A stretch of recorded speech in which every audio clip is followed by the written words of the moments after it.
yen katen dipun pulungaken menapa mboten negari kula ketendang begebluk salawangsa mboten saged jatiuning kalamun boten dipun sarati plungguan Pandhara kula Sinur Puntadewa kadah kula baya kancik wonten negari kula alon dhisik ya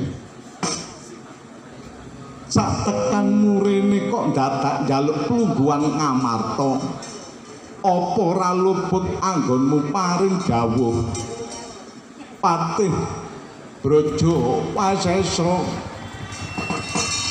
kelabot kembang gawipun Pandhara kula alon dhisik Paduka menika sinten ora dempong kayatu nggambiri sang pemandi danelka yen pancen sliramu dendem perkara aja dadak ana persamuan gedhi aja dadak ana jroning pagelaran metuwa kancik ana alun-alun ngamarta mangko bakal tak wenehi keputusan ladalah daya jaya banget tambah pangestu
atur pambagi marang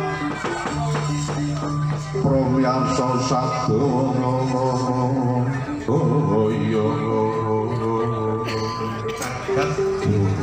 Dewa Bathara Wasesane jagat dewa kang langkung alon sik ora ana kang sun waspadakake kejaba jeneng sira abdi Rekara Pati tambah ganggeng aja kok dadak mung mendelan bayi mara gagi matura tambah ganggeng yana mandhaping sang Retyana Pati Samya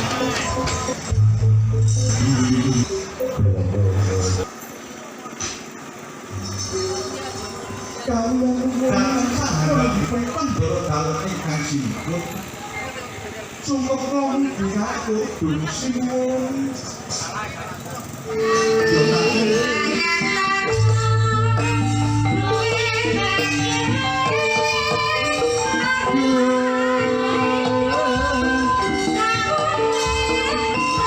Samirat mataling prawadya Bala samya